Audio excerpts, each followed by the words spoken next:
doktoral di Universitas Airlangga, program doktoral farmasi dari tahun 2019 sampai dengan sekarang. Untuk program magisternya di Universitas Ahmad Dahlan, program magister farmasi klinis dari tahun 2011 sampai 2013. Kemudian program profesi apoteker di Universitas Ahmad Dahlan dari tahun 2011 sampai 2012 dan program sarjana farmasi di Universitas dari tahun 2007 sampai 2011. Nah, untuk pengalaman bekerja saat ini Pak Riza sebagai dosen di Sekolah Tinggi Ilmu Kesehatan ISPI Banjarmasin, apoteker di Apotik Banjarmasin Indonesia dari tahun 2013 sampai 2021. Nah, untuk perolehan ekstrak etanol semut Jepang Tenebrio SP yaitu pada tikus Spragudaule yang diinduksi aloksan, itu perolehannya di tahun 2006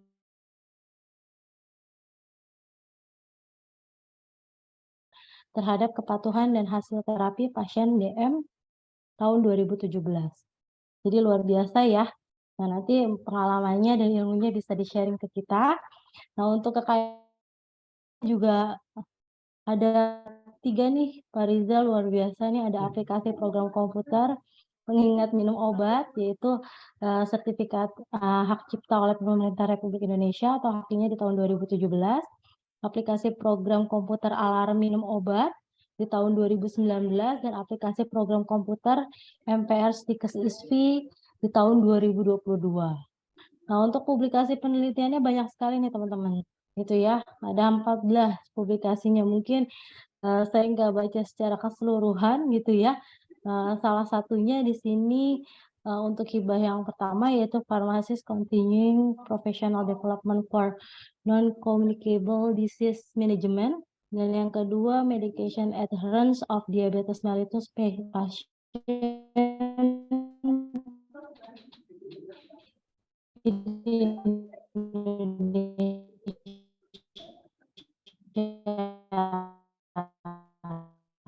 Systematic review bisa materinya akan sangat membantu terutama untuk teman-teman di D3 dan di S1 Pak Riza, karena pastinya mungkin karena saya bukan orang farmasi, untuk perkuliahan statistikanya implementasi atau penerapannya agak sulit saya mencari contohnya. Nah, ini karena Pak Riza penelitiannya, hakinya gitu ya, kemudian hibah penelitiannya juga sudah sangat banyak gitu ya, teman-teman, publikasi hasil penelitiannya ini teman-teman harusnya bisa banyak bertanya, bisa lebih aktif berkomunikasi sehingga apa yang disampaikan hari ini, kuliah kamu hari ini bisa bermanfaat buat kita semua.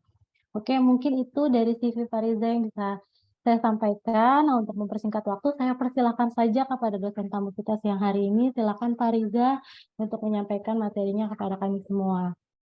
Saya izin stop share dulu. Terima kasih Bu Alifa dan Bu Farida telah memberi saya kepercayaan untuk menjadi narasumber pada kuliah kamu hari ini. Sebenarnya saya juga sama dengan teman-teman yang lain dalam proses belajar juga, karena sekarang saya posisinya sebagai mahasiswa, tapi juga sekaligus sebagai dosen. Ini juga merupakan suatu kebanggaan karena selama ini saya ikut membimbing karya tulis ilmiah di IKIFA, tapi belum pernah untuk memberikan kuliah tamu. Jadi ini mungkin kerjasama yang kedua selain dari proyek karya tulis ilmiah. Oke, sekali lagi saya perkenalkan kepada teman-teman mahasiswa, saya Riza Alfian, saya dosen di Stikes ISPI Banjarmasin. Banjarmasin itu ada di Provinsi Kalimantan Selatan. Mungkin ada teman-teman yang pernah ke Kalimantan ya. Suatu saat lagi nanti Kalimantan akan menjadi ibu kota negara.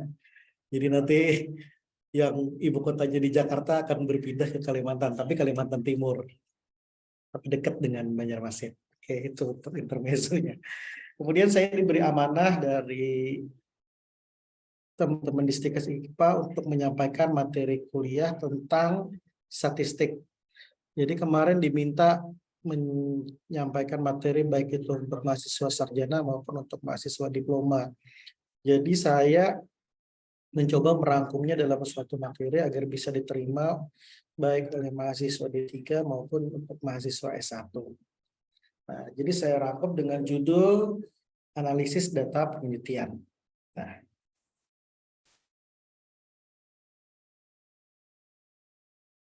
Nah, sebentar ya, ini ada masalah di Zoom-nya.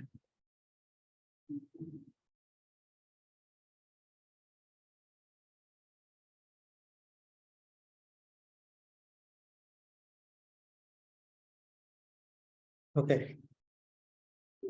Untuk membahas tema kita pada hari ini, kita memulai dari tahapan proses penelitian.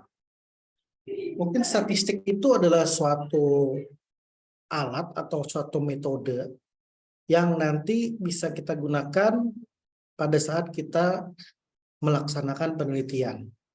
Untuk penelitian sendiri, karena kita di bidang farmasi, itu ada penelitian di bidang kimia farmasi, ada penelitian di bidang farmasi klinis, kemudian ada penelitian di bidang farmakognosi, fitokimia, farmaseutika, farmasi komunitas, farmasi klinis, dan sebagainya. Nah, penelitian-penelitian tersebut adalah suatu tugas akhir yang nanti akan Anda lakukan, baik itu untuk mahasiswa diploma maupun mahasiswa sarjana. Nah, untuk melaksanakan penelitian tersebut, kita bisa memulainya dari dua hulu. Hulu yang pertama adanya permasalahan dalam penelitian.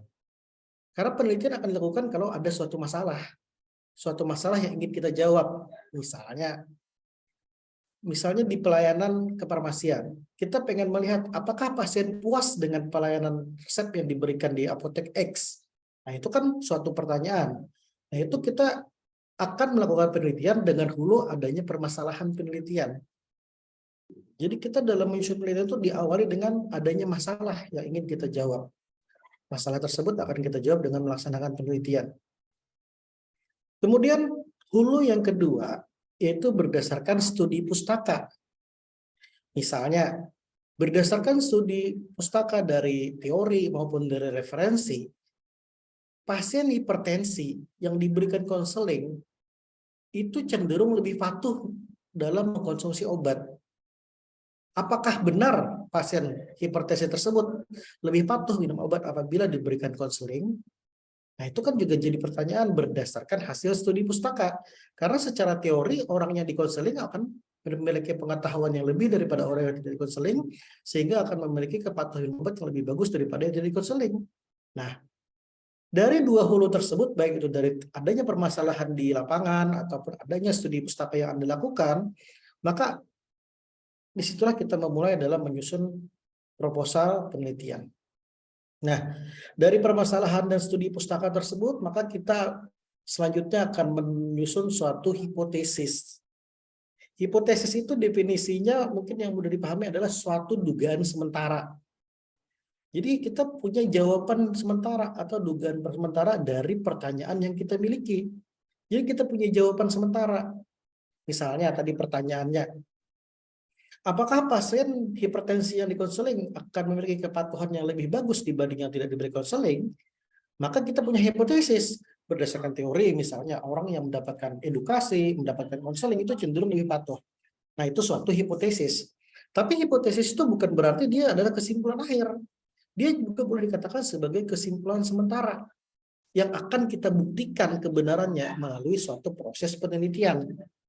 Nah, jadi ketika kita sudah punya permasalahan yang ingin diteliti, kemudian kita sudah melakukan studi pustaka, maka kita mulai menyusun yang namanya hipotesis. Nah, setelah kita punya hipotesis, kita punya dugaan sementara yang rencananya akan kita buktikan dengan penelitian, selanjutnya baru kita melakukan rancangan penelitian. Atau dengan kata lain, kalau di karya tulis di KTI maupun skripsi, itu adalah bab metode penelitian. Mulai kita merancang penelitian.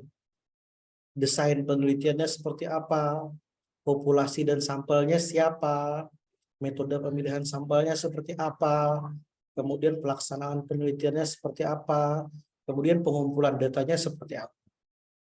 Nah, setelah kita merancang suatu desain penelitian tadi, metode penelitiannya sudah kita rancang, bagaimana metode pengumpulan datanya, maka selanjutnya kita akan memperoleh data hasil dari penelitian. Nah, data yang kita peroleh itu akan menjadi sumber untuk menjawab pertanyaan hipotesis kita, pertanyaan permasalahan penelitian kita, atau sumber untuk menjawab apakah hipotesis kita diterima ataukah ditolak. Nah, data yang diperoleh tadi bisa dianalisis tidak menggunakan statistik ataupun dengan menggunakan statistik. Jadi karena kita di penulisan karya ilmiah itu atau di kurikulum pendidikannya ada mata kuliah statistik, mengapa tidak kita terapkan saja statistik tersebut untuk menganalisis data yang kita peroleh agar bisa diambil suatu kesimpulan untuk menjawab permasalahan yang kita buat di awal penelitian tadi sehingga bisa diterima. Nah, selanjutnya dilakukan pembuatan laporan penelitian, baik itu karya tulis ilmiah untuk diploma ataupun skripsi untuk S1. Jadi inilah rentetan dalam pelaksanaan penelitian. Dan salah satu poin yang kita bahas hari ini adalah analisis data.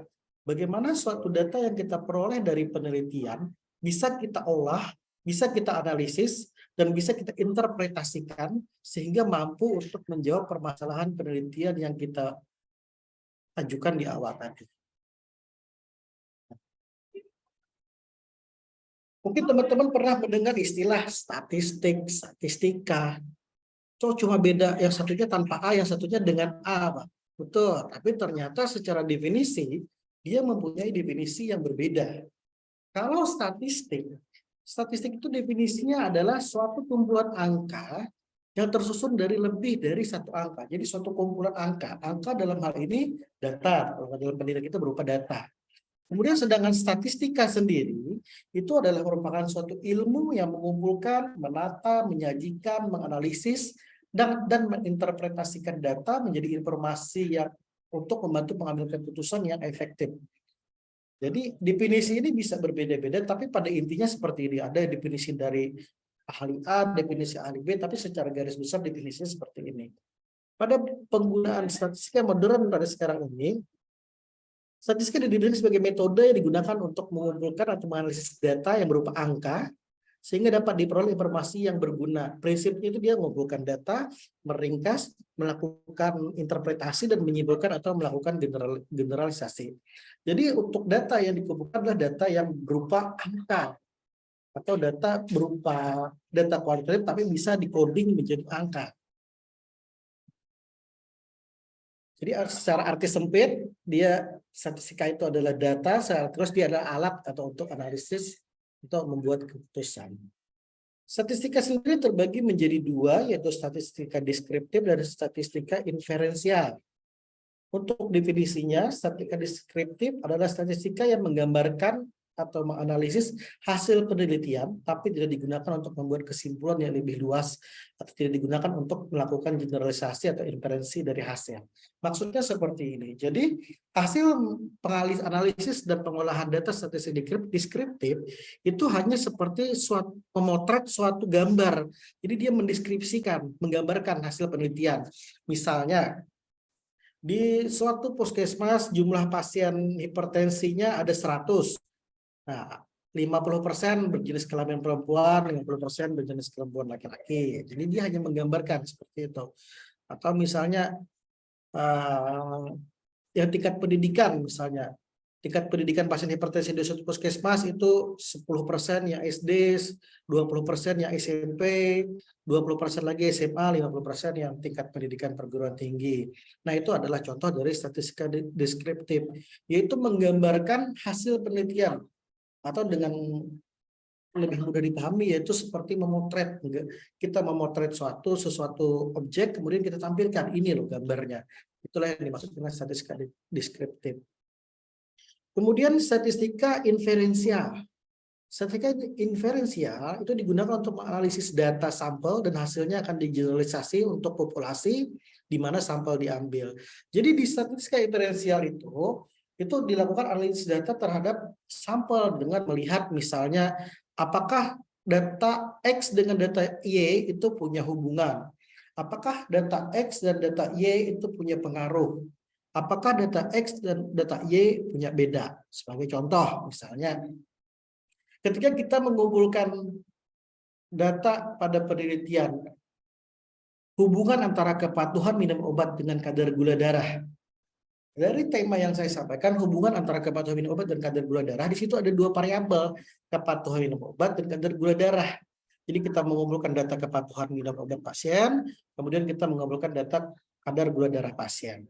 Nah, kita ingin melihat adanya hubungan, apakah semakin patuh pasien minum obat, kadar gula darahnya semakin rendah.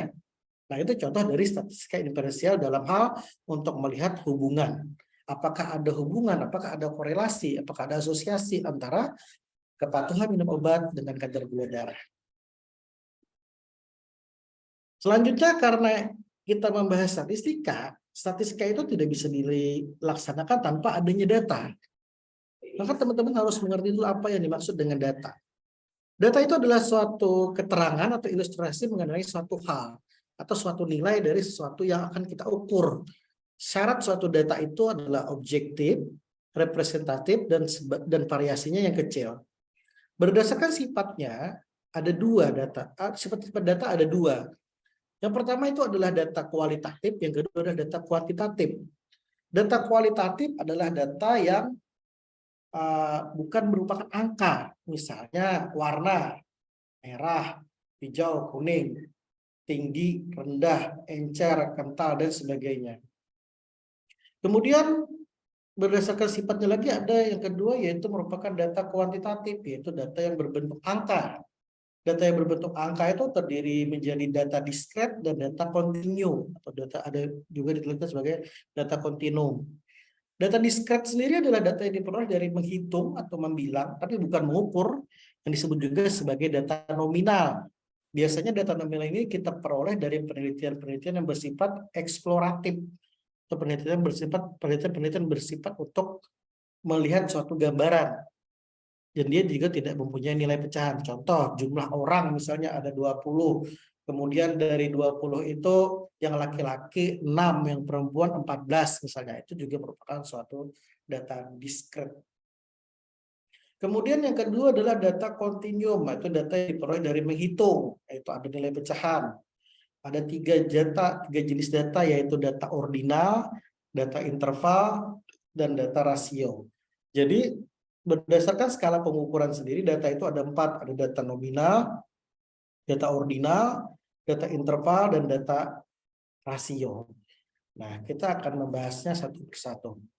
Untuk apa kita mengetahui skala pengukuran data ini? Skala pengukuran data ini, data itu nominalkah, ordinalkah, intervalkah, rasiokah, itu akan kita gunakan ketika kita memilih metode uji statistik yang akan kita pakai pada penelitian kita.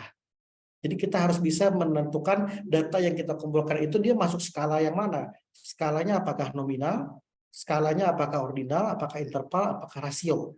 Biasanya seminar proposal pasti ditanya ini oleh dosen penguji. Data Anda itu termasuk skalanya apa? Nominalkah, ordinalkah, intervalkah, rasio? Nah, yang pertama data nominal. Data nominal itu adalah data yang skala pengukurannya paling rendah tingkatannya. Jadi data itu juga bertingkat. Ada data yang paling rendah itu adalah data nominal. Data nominal itu tidak mempunyai jenjang walaupun kode angkanya berbeda nilainya dalam sederajat. Jadi dia hanya bisa digunakan untuk klasifikasi kualitatif atau kategorisasi. Kemudian dia hanya bisa memberikan kode atau label pada kedua karakteristik tersebut, tapi tidak menunjukkan tingkatan. Contoh data nominal itu adalah misalnya laki-laki dan perempuan. Berapa jumlah laki-laki, berapa jumlah perempuan dalam suatu kelas. Itu merupakan data nominal. Atau misalnya berapa mahasiswa yang suka warna merah, berapa mahasiswa yang suka warna hijau, berapa mahasiswa yang suka warna kuning. Itu dikategorikan sebagai data nominal. Atau karakteristik atau responden kita demografinya nanti berapa orang yang laki-laki, berapa orang yang perempuan. Berapa orang yang pekerjaannya PNS, berapa orang yang pekerjaannya swasta, berapa orang yang pekerjaannya wira swasta, berapa orang yang pekerjaannya nelayan, itu juga merupakan suatu data dengan skala data nominal. Jadi dia tidak ada bertingkat. Jadi dia semuanya sederajat, tidak ada tingkatan dalam data tersebut. Semuanya setara. Malam, siang. Warna juga setara, nggak ada tingkatannya. Merah, kuning, hijau, biru. Laki-laki, perempuan. Juga seperti itu. Kemudian skala pengukuran data yang kedua adalah data ordinal. Data ordinal ini adalah data yang memungkinkan untuk mengurutkan peringkat dari objek yang diukur. Jadi data ini bisa kita urutkan berdasarkan peringkat. Karena dia setiap subkategorinya memiliki jenjang, memiliki tingkatan. Datanya memang masih bersifat kualitatif walaupun nilainya sudah dapat dibedakan. Kemudian batas satu variasi ke variasi nilai yang lain tidak jelas sehingga dapat dibandingkan hanyalah apalah nilai tersebut lebih tinggi, sama, atau lebih rendah. Kemudian pemberian kode angka selain berfungsi untuk membedakan karakteristik juga sudah menentukan urutan peringkatnya. Contohnya misalnya data skala ordinal itu tingkat pendidikan. Misalnya Anda mau mensurvei tingkat pendidikan dari pasien hipertensi di puskesmas. Ada yang tingkat pendidikannya tidak sekolah, ada yang SD, ada yang SMP, ada yang SMA, ada yang perguruan tinggi.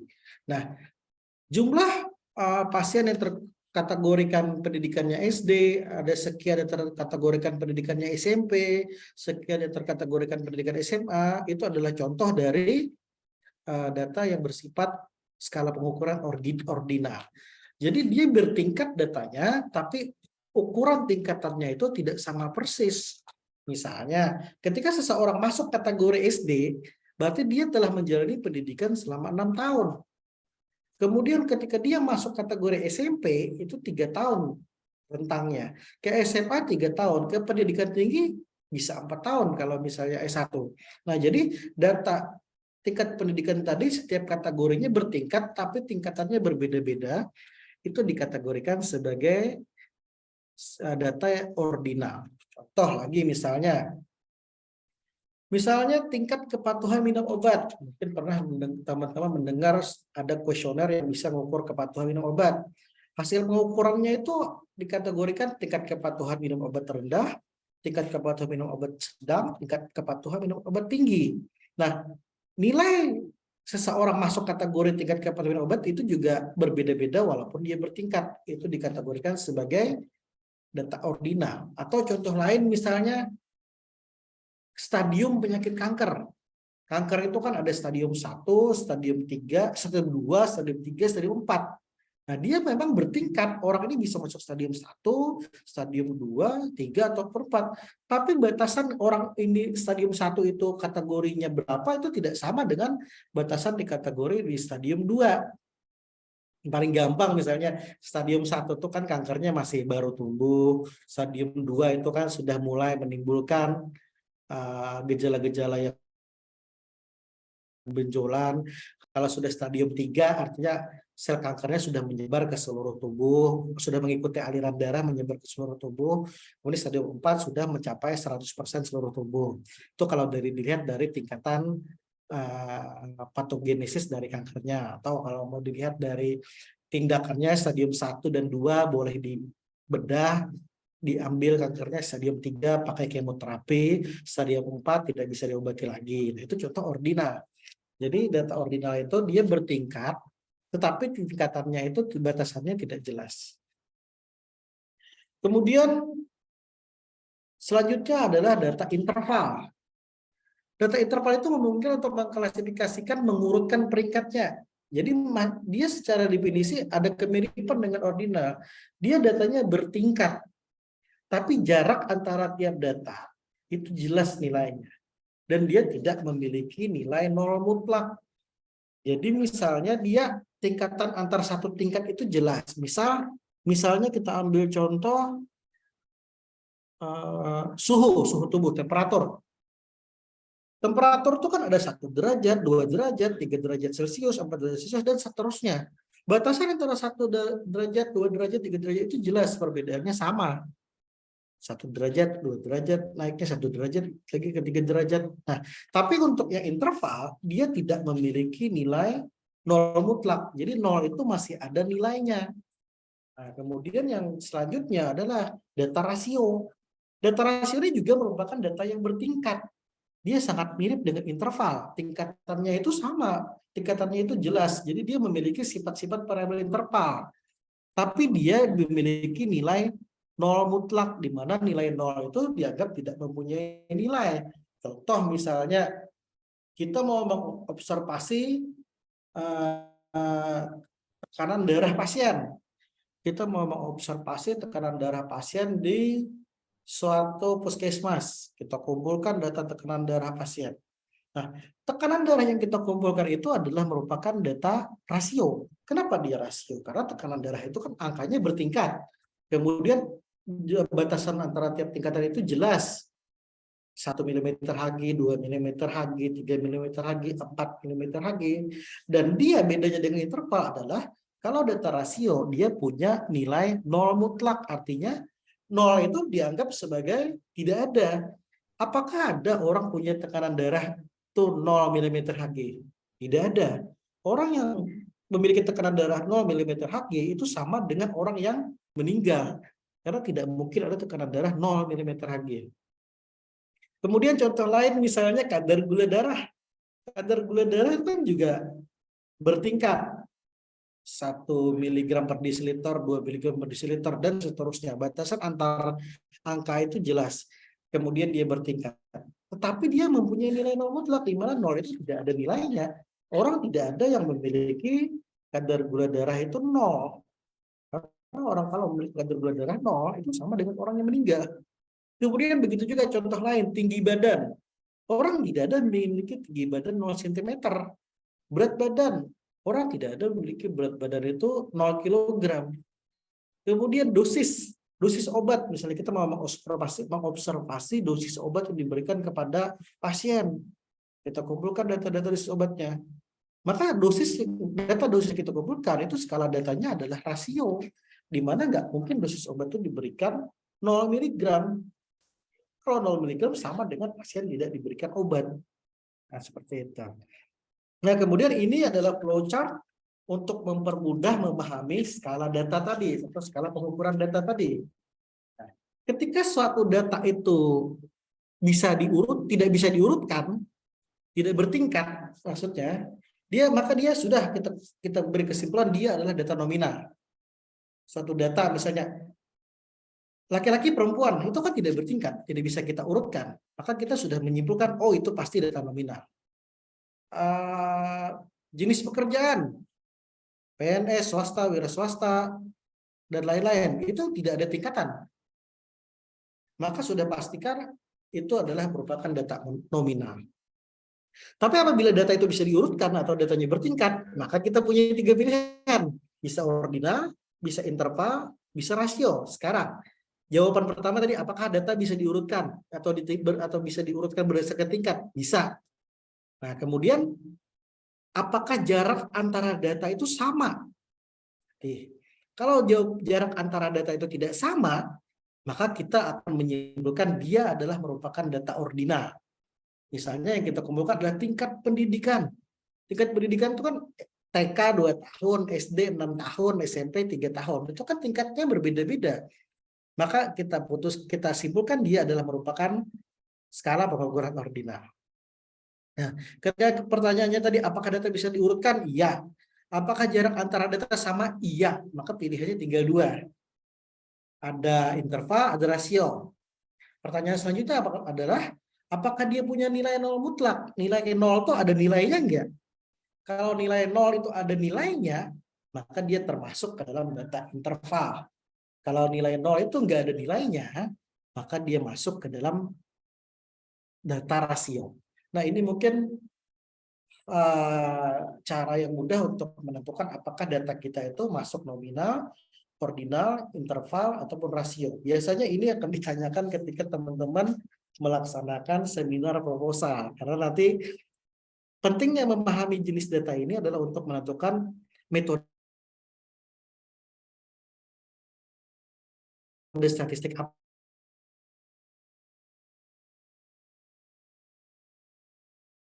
apa nanti yang akan Anda pakai pada penelitian Anda. Kemudian kita lanjutkan dengan analisis data ini.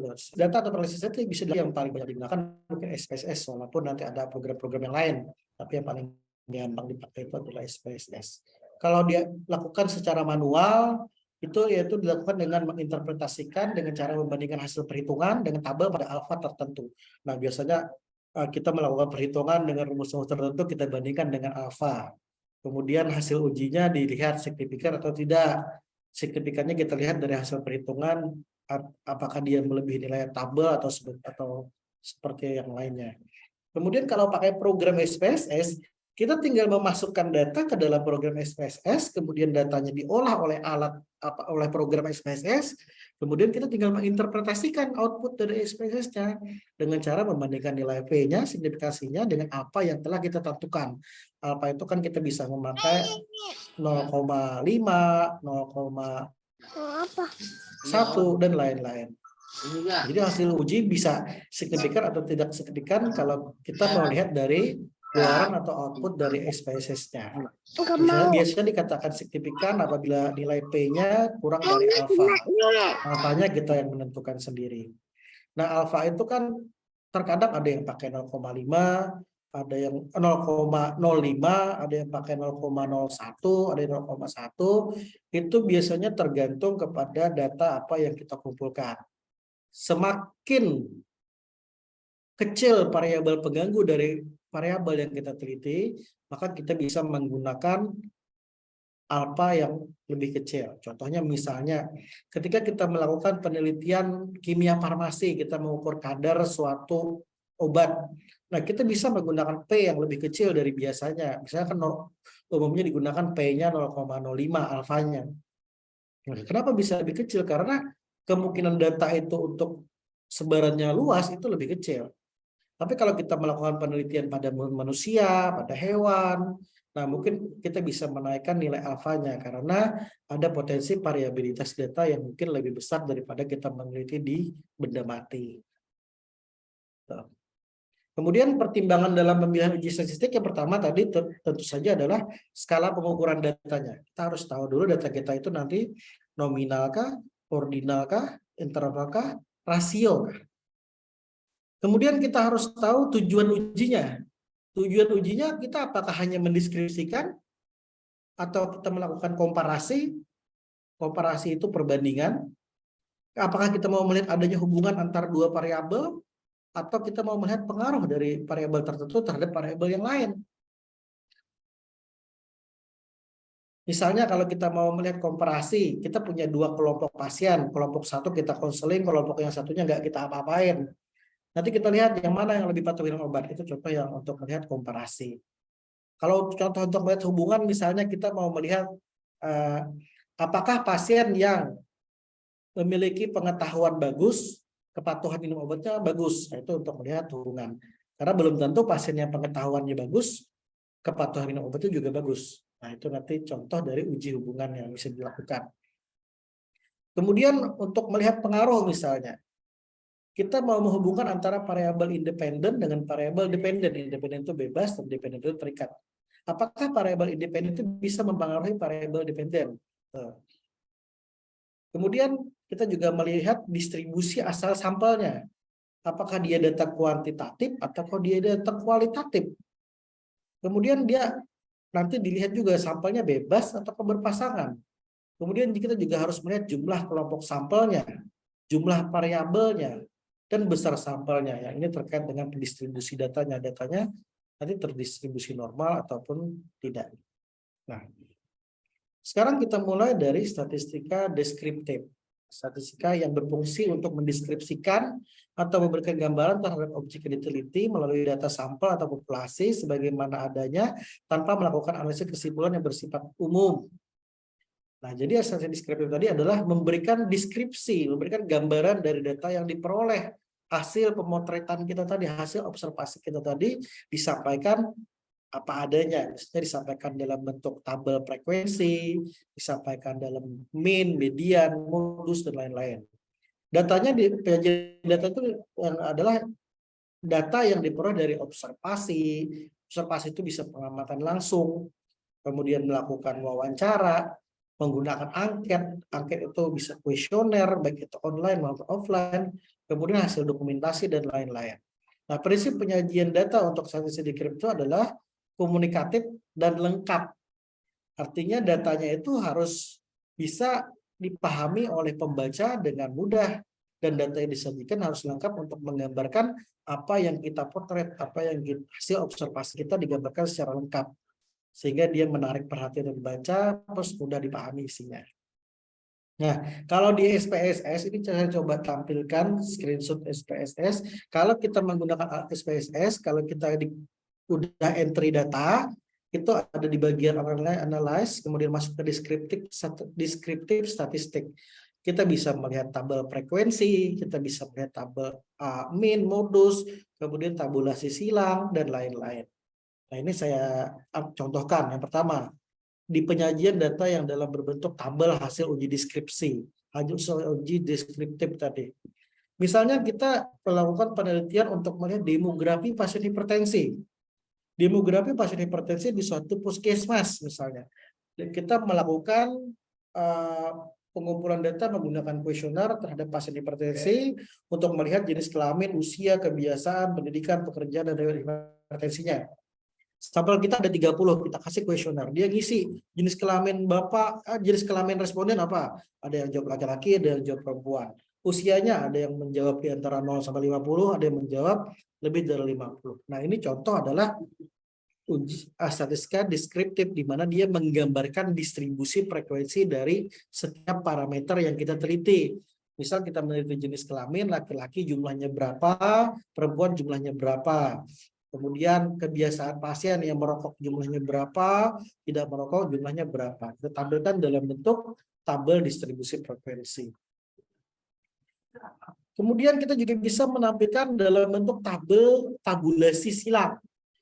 Nah, di sini kita tadi selain mengumpulkan data tingkat pendidikan, misalnya kita juga mengumpulkan tingkat kepatuhan minum obat pasien. Nah, kita punya yang SD, ternyata sampel kita ada 6 orang. Yang SMP sampel kita ada 17, yang SMA sampel kita ada 17, yang perguruan tinggi sampel kita ada 2. Jadi kita bersurvei 42 sampel. Nah, dari 42 sampel itu kalau yang SD yang kepatuhannya rendah berapa? Sedang berapa? Tinggi berapa? Yang SMP kepatuhannya rendah berapa? Sedang berapa? Tinggi berapa? Nah, ini merupakan contoh dari hasil output SPSS untuk tabulasi silang atau cross tab. Jadi dengan menggunakan SPSS kita dengan cepat bisa tahu yang SD itu yang rendah berapa kepatuhannya, yang sedang berapa, tinggi berapa, SMP berapa, yang rendah, yang sedang berapa, yang tinggi berapa. Memang tabel yang 1 dan 2 ini bisa kita analisis manual dengan menggunakan Excel, bisa. Tapi potensi kita untuk salah atau human error dalam melakukan tabulasi seperti ini itu besar. Sehingga teman-teman kalau udah punya data tingkat pendidikan pasien, data tingkat kepatuhan pengobatan pasien, masukkan saja ke SPSS, pilih statistika deskriptif, kemudian pilih cross tab, maka hasilnya langsung keluar seperti ini. Dan untuk potensi kesalahannya lebih kecil karena ini dikerjakan oleh mesin atau dikerjakan oleh suatu program. Jadi kita dengan cepat bisa mengetahui yang SD rendah berapa kepatuhannya, sedang berapa, tinggi berapa. Manual pun bisa. Tapi prosesnya itu butuh waktu dan butuh ketelitian.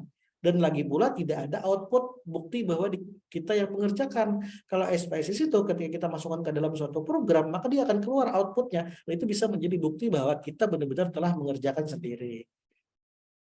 Kalau di tempat saya di Stikers ISP, kalau teman-teman mahasiswa yang melakukan penelitian KT atau skripsi, walaupun dia statistik deskriptif, kami tetap meminta dia menggunakan SPSS supaya ada bukti bahwa dia benar-benar melakukan. Nah, ini kemudian contoh tampilan dalam data deskriptif dalam bentuk grafik. Misalnya kita mau melihat kadar glukosa darah tikus perlakuan yang diberi sediaan ekstrak daun salam dengan berbagai dosis. Jadi kita misalnya punya kelompok tikus jantan, kelompok tikus betina dengan pemberian dosis sekian 25, 50, 75 sampai 100. Kemudian berapa kadar gula darah glukosa darahnya. Nah, ini kita tampilkan dalam bentuk grafik. Tadi dalam bentuk tabel, sekarang dalam bentuk grafik. Grafik ini juga sebenarnya kalau kita pakai SPSS dia langsung keluar outputnya. Tinggal kita copy, kita paste ke karya tulis kita mungkin bisa. Kalau bikin sendiri pakai Excel juga bisa. Tapi kan sekali lagi tidak efisien, waktu pengerjaannya lebih lama. Kalau kita masukkan ke SPSS dia akan lebih cepat. Kemudian ini contoh lain tampilan data deskriptif dalam bentuk diagram batang.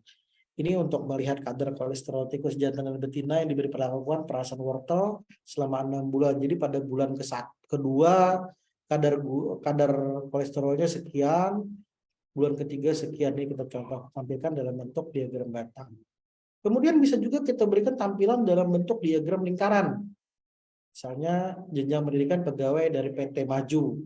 Yang SD berapa persen, yang SMP berapa persen, yang SMA berapa persen, yang perguruan tinggi berapa persen. Ini adalah contoh dari output ketika kita menggunakan statistik deskriptif.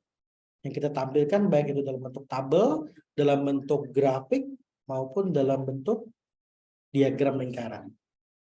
Nah, selanjutnya kita berpindah ke statistika inferensial. Statistika inferensial, dalam hal ini kita melakukan pemilihan uji statistiknya. Nah, dalam statistika inferensial, mungkin teman-teman pernah mendengar istilah parametrik dan non-parametrik.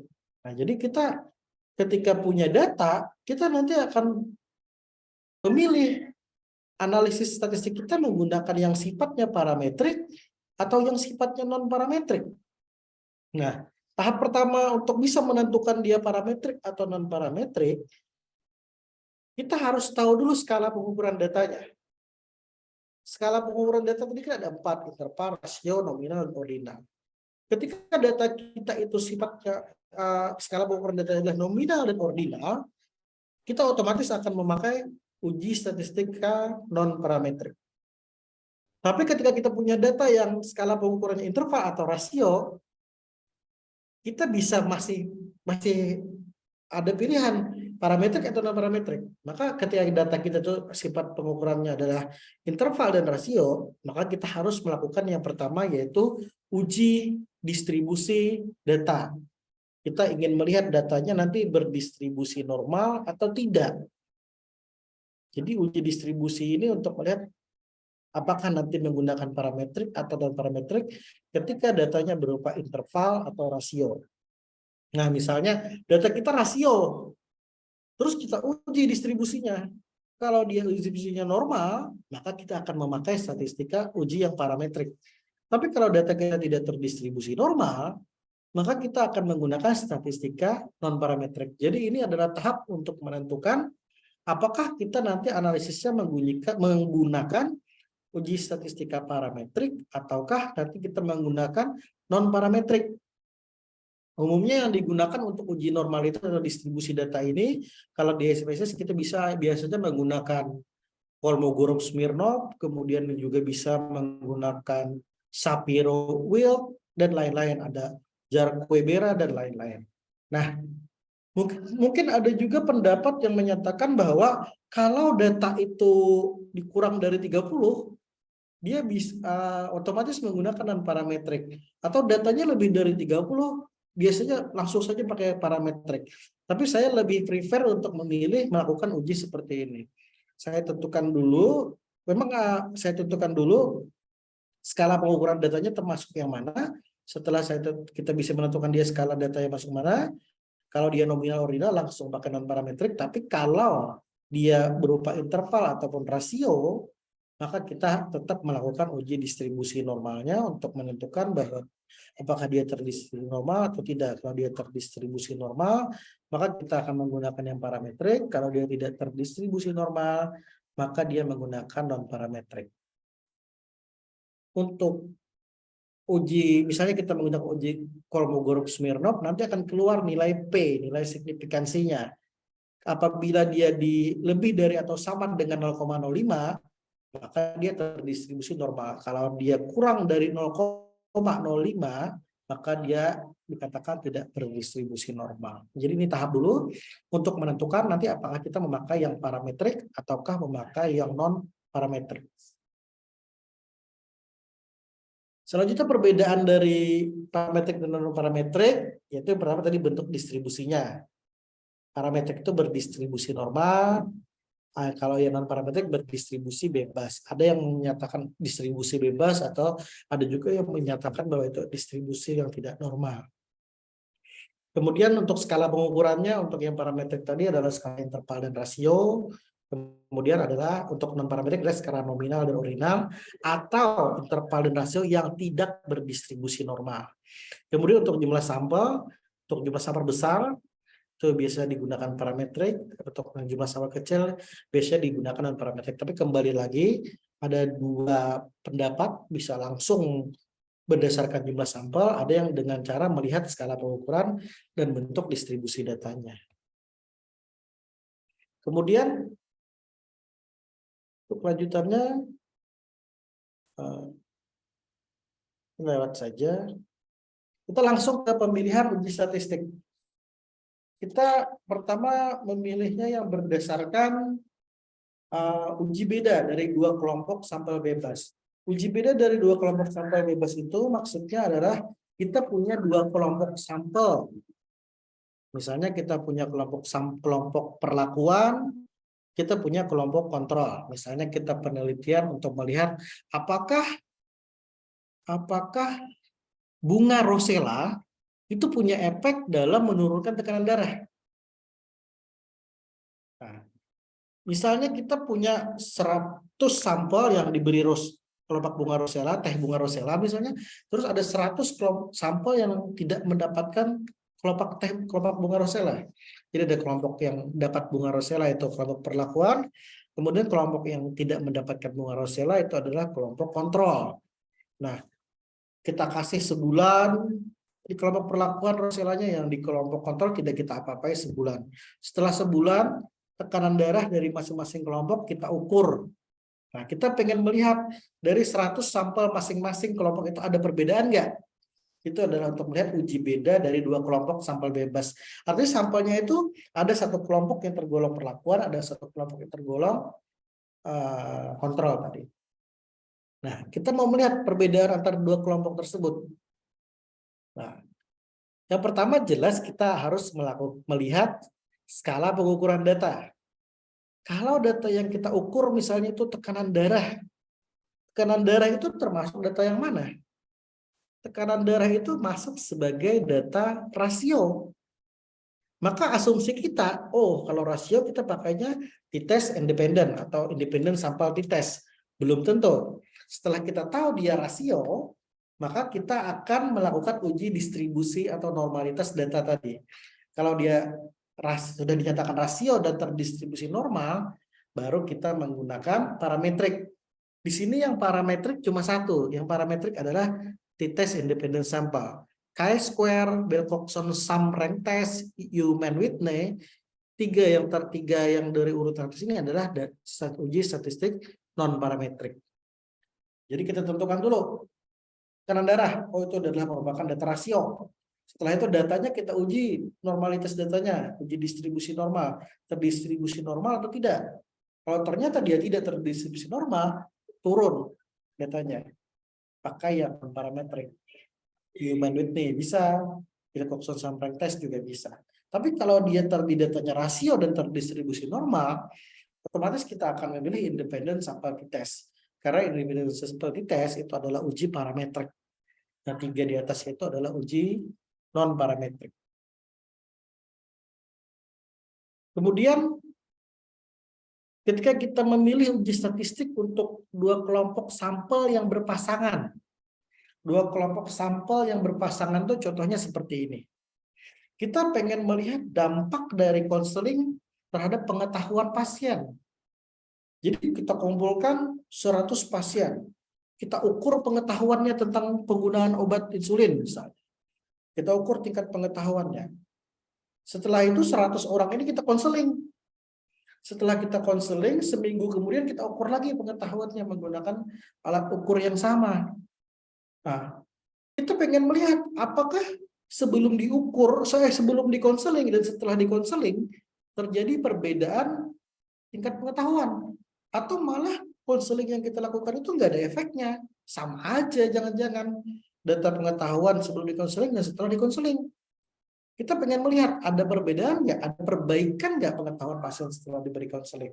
Maka kita melakukan uji statistik untuk melihat uji beda itu untuk dua kelompok sampel yang berpasangan. Nah, kalau dia nanti parametrik, maka yang dipakai adalah pair t-test. Tapi kalau dia non-parametrik, bisa Wilcoxon, sign rank test, atau McNemar.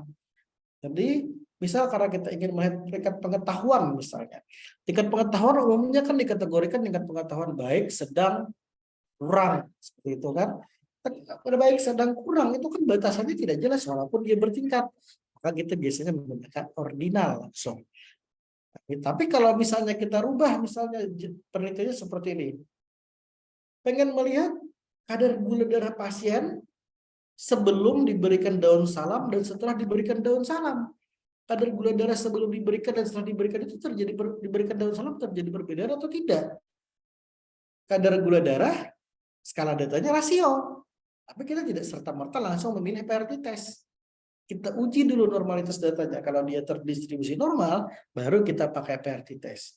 Walaupun rasio tapi tidak terdistribusi normal, maka kita turunkan metode uji statistiknya, bisa menggunakan Wilcoxon. Atau misalnya contoh lain dalam penelitian laboratorium misalnya. Kita ingin melihat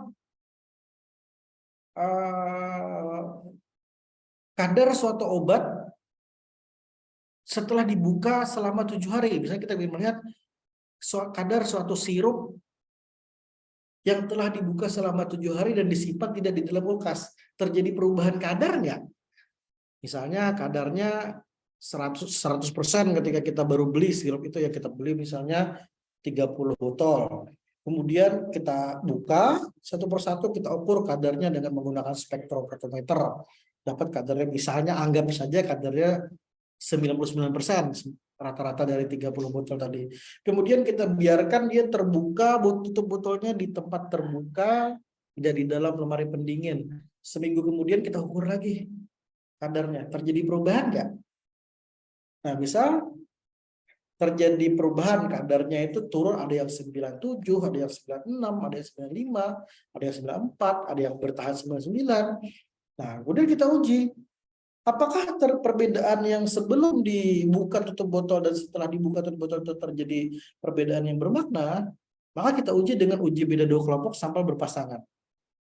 Karena kan sampelnya sama, itu lagi diukur sebelum dibuka tutup botolnya dan diukur setelah dibuka tutup botolnya. Nah, karena kita bicara tadi datanya adalah merupakan suatu kadar itu skala pengukurannya adalah rasio. Tapi ingat, walaupun dia kadar itu suatu skala pengukuran rasio, tetap harus dilakukan uji normalitas. Kalau dia ternyata uji normalitasnya dikatakan terdistribusi normal, maka dia menggunakan uji PRT test. Tapi ketika dia tidak terdistribusi normal, walaupun dia rasio, maka kita menggunakan Wilcoxon sign rank test. Nah, itu seperti itu untuk uji beda 2 kelompok sampel yang berpasangan. Kemudian uji beda lebih dari 2 kelompok sampel bebas. Jadi contoh yang ini misalnya kita pengen melihat efek farmakologi dari apa ya contohnya? Efek farmakologi. Kita misalnya ingin melihat efek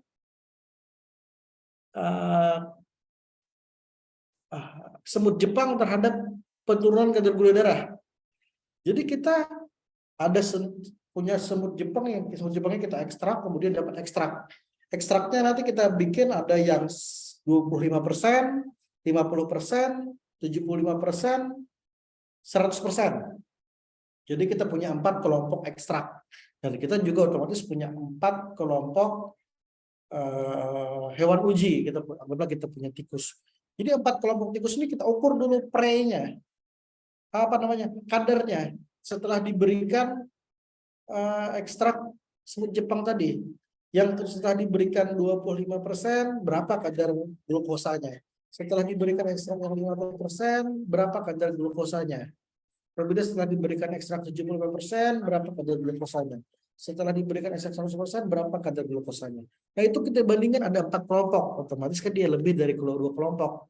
Nah, kalau tadi kita bicara itu kadar, maka kadar itu kan rasio.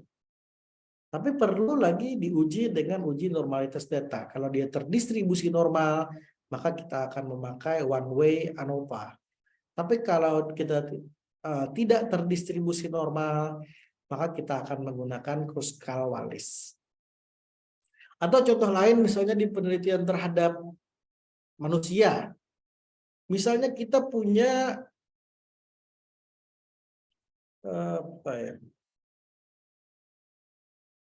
punya 4 kelompok pasien yang pengen diteliti pengetahuan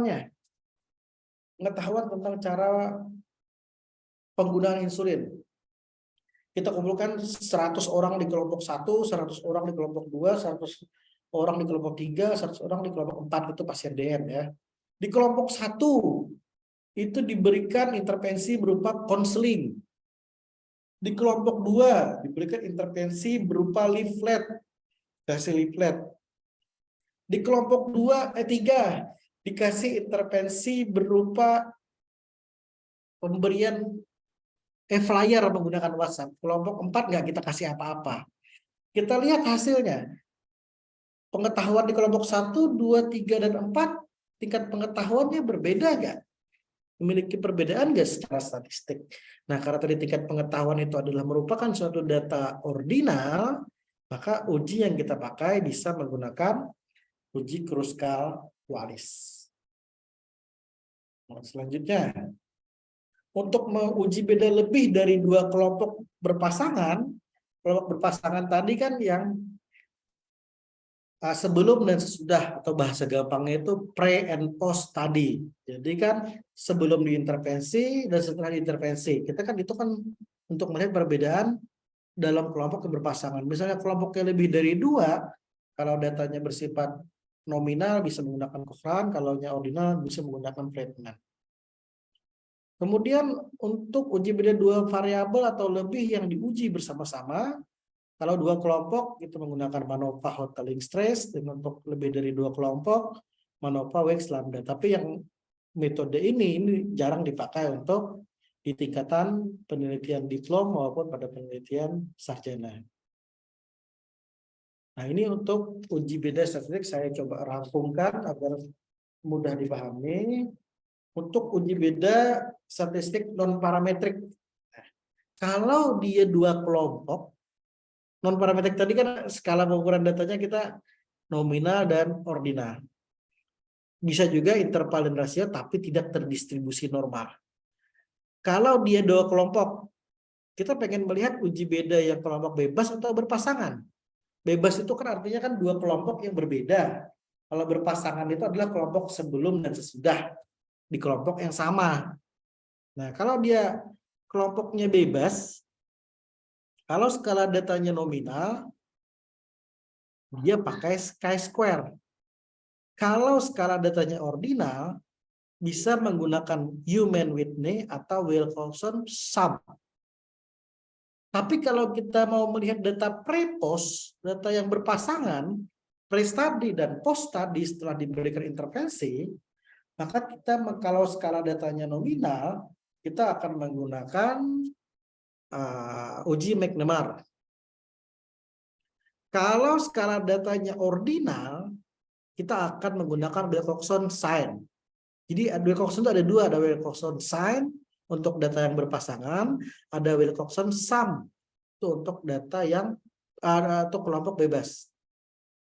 Kemudian untuk uji beda non parametrik, kalau dia lebih dari 2 kelompok, kalau yang kelompok bebas, yang kelompoknya berbeda-beda datanya tadi, kalau skalanya nominal, kembali pakai chi-square. Tapi kalau skala datanya ordinal, dia pakai Kruskal Wallis. Tapi kalau kelompoknya berpasangan lebih dari 2 kelompok, kalau skala datanya nominal, dia pakai Cochrane. Kalau dia skala data ordinal, dia pakai Friedman. Jadi ini algoritma untuk uji beda statistik non parametrik. Selanjutnya adalah algoritma untuk uji beda statistik parametrik. Tadi kan salah satu syarat untuk statistik parametrik itu adalah skala datanya interval atau rasio dan terdistribusi normal. Kalau yang kita teliti itu ada 2 kelompok perlakuan, 2 kelompok data, kalau kelompoknya bebas, misalnya kelompok intervensi dan kelompok kontrol, maka yang kita pakai adalah independent sample t-test. Kalau kelompoknya berpasangan, misalnya tadi kadar gula darah pasien diukur, kasih obat, kemudian diukur lagi setelah diberikan obat tadi, itu tadi kelompok berpasangan, maka kita menggunakan Fair t-test. Nah, kalau jumlah kelompok perlakuannya lebih dari 2, 3 dan seterusnya, kalau dia kelompoknya bebas, misalnya ada 5-6 kelompok untuk melihat efek dari suatu obat, maka kalau dia kelompok bebas, maka pakainya adalah one way ANOVA, atau ada juga yang menuliskan ANOVA one way. Kalau kelompok berpasangan, maka digunakan adalah MANOPA. Contohnya kelompok berpasangan yang lebih dari 2 kelompok ini, misalnya kadar gula darah hari ini diukur, kemudian hari ini dikasih obat, tanggal 10 diukur lagi, posnya tanggal 20 diukur lagi. Nah, itu lebih dari 2 kelompok dalam satu kelompok berpasangan. Maka itu dipakainya adalah MANOPA. Selanjutnya, tadi kita udah bahas uji beda, sekarang kita melihat uji korelasi. Uji korelasi itu bisa disebut sebagai uji hubungan ataupun uji asosiasi. Nah, prinsipnya sama, kita melihat dulu skala datanya. Kalau skala datanya nominal bisa menggunakan chi-square. Mahasiswa sering bilangnya chi-square, padahal cara bacanya itu adalah chi-square. Kemudian kalau datanya ordinal dia pakai rank Spearman. Kemudian kalau skala datanya interval atau rasio, maka kita pakai uji korelasi Pearson. Tapi sekali lagi, uji korelasi Pearson hanya akan kita gunakan ketika skala datanya interval atau rasio dan datanya terdistribusi normal. Uji korelasi itu untuk melihat hubungan. Misalnya, kita pengen melihat apakah orang yang patuh minum obat itu tekanan darahnya terkontrol. Nah, kita kumpulkan tingkat kepatuhan minum obatnya dari pasiennya sebagai variabel independen, kemudian sebagai variabel independennya kita kumpulkan kepatuhan tekanan darah pasien.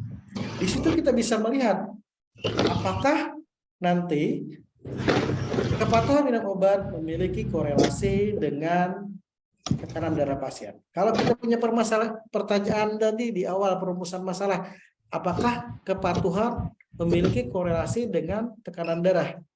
Kita akan punya hipotesis. Orang yang patuh minum obat, secara hipotesis, dia tekanan darahnya terkontrol. Itu secara hipotesis.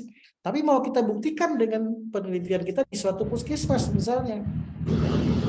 Kita kumpulkan sekian sampel, kita ukur kepatuhannya, kita ukur tekanan darahnya. Tidak mesti hipotesis itu diterima dan tidak mesti juga tidak diterima, tergantung hasil penelitian kita. Bisa saja hipotesis diterima ketika semakin patuh pasien, maka tekanan darah semakin terkontrol. Itu hipotesisnya diterima. Tapi ada juga kemungkinan hipotesis tidak diterima. Misalnya pasiennya makin patuh, tapi tekanan darahnya kok malah naik. Itu kan melawan teori, tapi itu tetap bisa terjadi pada kondisi di mana pasiennya minum obatnya patuh, tapi pasiennya senang makan makanan yang asin. Pasiennya itu gampang stres. Makan makanan yang asin ataupun stres itu bisa mempengaruhi tekanan darah. Padahal pasien sudah patuh minum obat. Jadi itu tadi adalah salah satu contoh pembuktian hipotesis kalau kita melakukan uji korelasi. Atau contoh lagi yang gampang tuh, mengukur tingkat pengetahuan masyarakat tentang bahaya penggunaan rokok dan variabel satunya masyarakat tersebut merokok atau tidak. Hipotesis kita kan secara teori orang yang paham tentang bahaya merokok dia tidak akan merokok. Itu hipotesis kita. Pada kenyataannya apakah di lapangan seperti itu? Belum tentu. Banyak orang yang tahu bahaya merokok tapi tetap merokok. Artinya kan itu kan melawan hipotesis teoritis. Nah, jadi itulah fungsinya penelitian. Kita akan bisa membuktikan hipotesis tadi. Hipotesis itu bisa diterima atau tidak. Karena tidak selalu orang yang tahu bahaya merokok, dia tidak merokok. Malah banyak orang yang tahu bahaya merokok tetap merokok. Tapi itu kan bisa dianalisis lebih lanjut. Kenapa hal itu bisa terjadi? Kemudian untuk uji pengaruh. Kita mau melihat pengaruh suatu variabel terhadap variabel lain. mungkin kita mengenal variabel bebas atau variabel independen dan variabel terikat atau variabel dependen. Bagaimana suatu variabel bisa mempengaruhi variabel yang lain? Orang ini misalnya suatu kelompok pasien. Kalau kita konseling itu kan sebagai variabel independennya di konseling, kemudian diberikan leaflet, diberikan SMS pengetahuan. Bagaimana pengetahuannya? Pengetahuannya tadi sebagai variabel terikat atau variabel dependen. Apakah dengan diberikan konseling nanti pengaruhnya seperti apa terhadap pengetahuannya? Nah, itu adalah uji pengaruh dengan menggunakan regresi. Kalau regresi linear sederhana, mungkin kita mengenal regresi antara variabel X dan Y. Berapa persen kemungkinan pengaruh X bisa mempengaruhi Y. Kalau regresi yang linear berganda, itu variabel independennya banyak. Bagaimana variabel independennya banyak bisa mempengaruhi variabel terikat. Kemudian juga dengan variabel logistik. Nah, selanjutnya, ini juga tidak kalah penting, yaitu dalam hal penulisan karya ilmiah. Saya kemarin juga diminta untuk menyampaikan hambatan-hambatan bagi mahasiswa dalam penulisan karya ilmiah, karena kan disampaikan Pak Bayu kemarin juga respondennya, bukan respon juga peserta Zoom pada hari ini juga masuk di 3, di mana ada disampaikan terkait hambatan-hambatan dalam penulisan karya ilmiah atau permasalahan yang terjadi pada saat teman-teman penulis karya ilmiah. Permasalahan pertama yang mungkin timbul ketika kita nanti menulis karya tulis ilmiah, yang pertama adalah orisinilitas dari tema yang ditulis. Jadi mahasiswa itu kebanyakannya ketika mau menulis karya tulis atau membuat karya ilmiah itu ikut-ikutan teman. Nah, ketika dia ikut-ikutan teman, temannya itu kan menguasai, dia ikut, dia tidak menguasai. Akhirnya ketika dia berjalan, seiring perjalanan waktu dalam penulisan karya tulis, akhirnya yang ikut-ikutan itu akan mengalami dampak, dia akan tertinggal. Kenapa? Karena yang ikut-ikutan sebenarnya dia tidak paham dengan tema yang sedang dia tulis. Jadi sekali lagi saya sampaikan kepada para mahasiswa yang nantinya akan membuat karya tulis ilmiah ataupun skripsi, sebisa mungkin tema yang Anda angkat itu adalah tema yang benar-benar Anda kuasai. Benar-benar Anda pahami. Misal Anda itu menguasai di bidang pelayanan kefarmasian, tapi teman-teman Anda banyak penelitian kimia farmasi. Akhirnya ikut teman-teman untuk meneliti atau buat karya tulis di bidang kimia farmasi. Nah, itu jangan sampai diikuti. Karena itu originalitasnya bukan dari Anda, karena Anda hanya ingin ikut. Tapi nanti ketika mengembangkan penulisannya, mengembangkan penelitiannya, itu maka akan sulit. Jadi sebaiknya pastikan bahwa tema itu orisinal berdasarkan keinginan dan kapasitas Anda dalam keilmuan Anda menulis karya tulis. Yang kedua, permasalahan yang sering timbul adalah tidak fokus pada permasalahan. Jadi misalnya, ketika Anda meneliti tentang pasien hipertensi, misalnya meneliti tentang pasien hipertensi, fokuslah meneliti tentang hipertensi.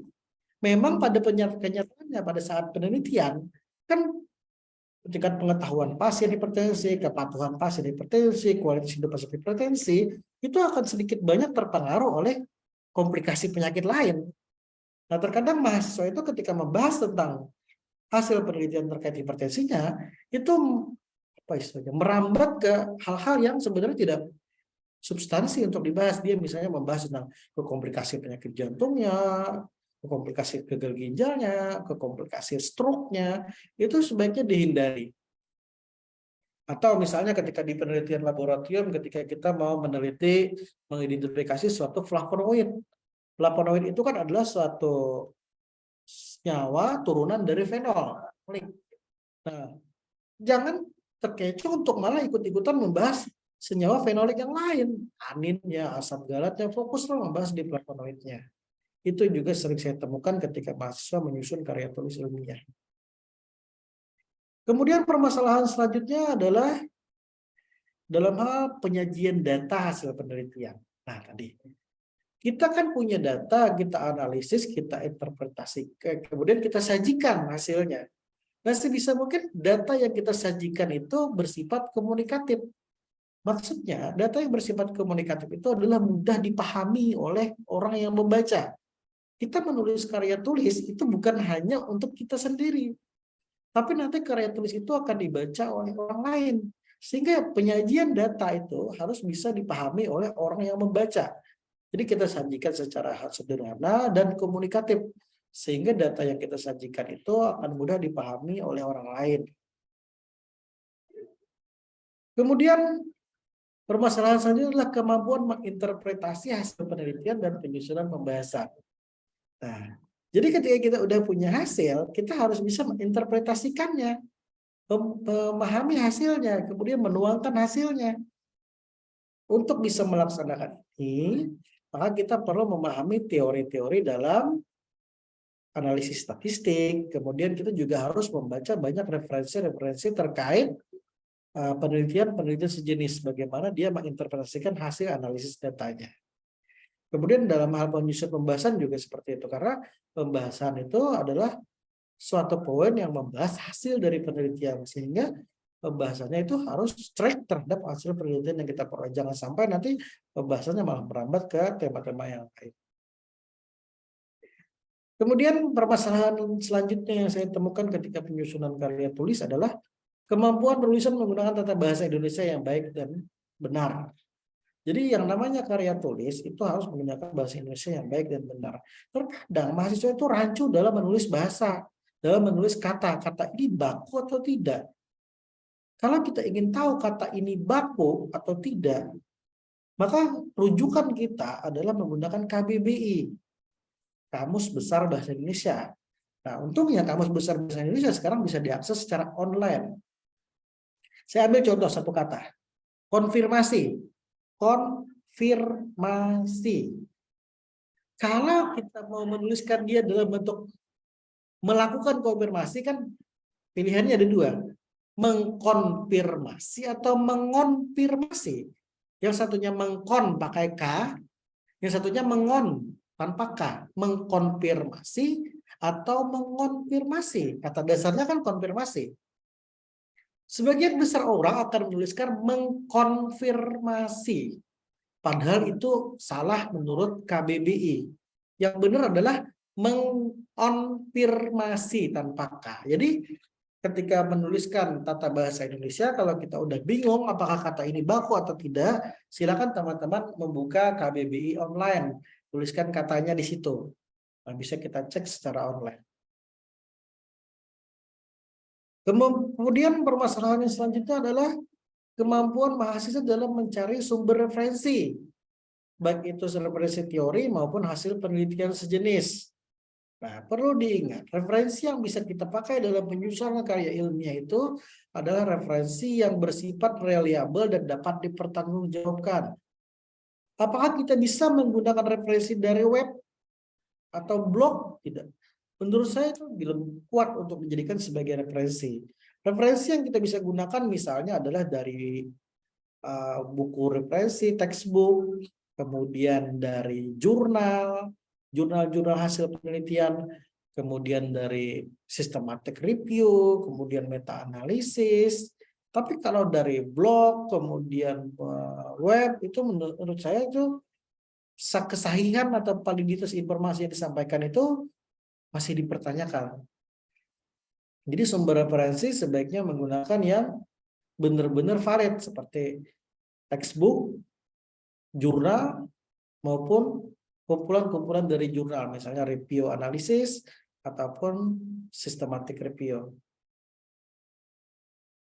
Nah, kemudian kemampuan menjadi sumber informasi yang jadi masalah juga adalah terkadang informasi penelitian yang kita lakukan itu tidak ada dalam bahasa Indonesia, karena ini benar-benar baru misalnya di Indonesia. Maka kita perlu melakukan pencarian sumber informasi dengan menggunakan bahasa Inggris. Nah, sehingga kita perlu menguasai juga bahasa yang lain selain bahasa Indonesia, terutama bahasa Inggris. Kemudian permasalahan saja adalah kemampuan membaca dan memahami sumber referensi. Nah, yang namanya sumber referensi itu kita harus baca berulang-ulang sehingga kita bisa memahaminya. Karena kalau kita membacanya salah, informasi yang kita serap juga salah. Maka nanti informasi yang kita tuangkan ke karya ilmiah kita juga akan salah. Jadi untuk meningkatkan kemampuan membaca dan memahami ini, Maka mahasiswa saya sarankan untuk banyak membaca terkait referensi yang kita akan pakai untuk penyusunan karya ilmiah kita. Kemudian masalahnya selanjutnya adalah kemampuan dalam mentransfer atau mengutip hasil bacaan dari referensi ke karya tulis ilmiah.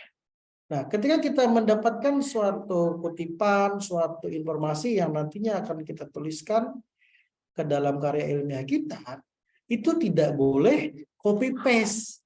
Misalnya satu paragraf, fenolik adalah bla bla bla bla, suatu senyawa yang bla bla bla. Nggak boleh kita copy satu paragraf kita pasang ke karya tulis ilmiah kita, tidak boleh seperti itu. Jadi referensi tadi kita baca, fenolik adalah suatu senyawa bla bla bla bla. Nah, yang kita tulis adalah pemikiran kita ke karya ilmiah itu. Jangan kita copy paste satu paragraf pindah. Misalnya, fenolik adalah kita copy satu paragraf, kita tulis citasinya. Nggak boleh. Itu plagiasi namanya. Jadi hasil bacaan kita dari berbagai referensi tadi, kemudian kita transfer ke karya ilmiah kita dengan bahasa kita sendiri, dengan kalimat kita sendiri. Contoh, ada satu definisi dari hipertensi itu gini. Hipertensi adalah kondisi di mana tekanan darah berada pada rentang di atas nilai normal. Misalnya di suatu referensi seperti itu, jangan kita copy seperti itu.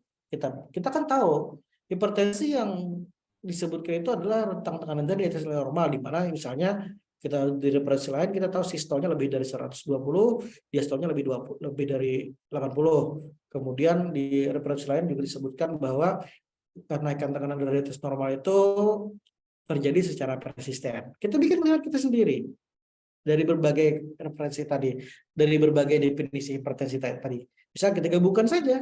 Hipertensi adalah kondisi di mana tekanan darah sistolik lebih dari nilai normal, yaitu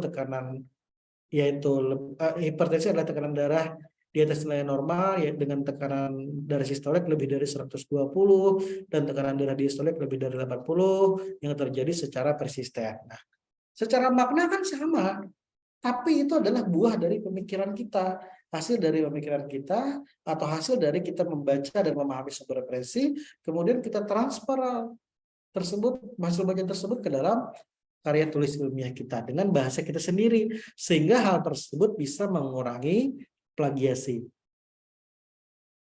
Kemudian masalah selanjutnya itu adalah motivasi dalam menulis. Terkadang mahasiswa itu lambat lulus, lambat menyelesaikan karya tulis ilmiahnya karena motivasinya itu rendah. Jadi kalau motivasi itu kan faktor internal, kita tidak bisa menentukan motivasi Anda itu untuk menyelesaikan karya tulis ilmiah itu kan masing-masing berbeda. Jadi yang paling gampang dilakukan adalah karena Anda mahasiswa dan bergaul di lingkungan kampus, saran saya adalah sering datang ke perpustakaan. Karena dengan sering datang ke perpustakaan, kita termotivasi untuk menyelesaikan karya tulis ilmiahnya. Kemudian bergaul dengan teman-teman yang rajin dalam menulis karya tulis. Jadi kita otomatis akan ikut terpacu untuk menulis atau termotivasi. Kemudian yang selanjutnya adalah kemampuan mengembangkan tulisan atau ide atau pokok pikiran yang dimiliki.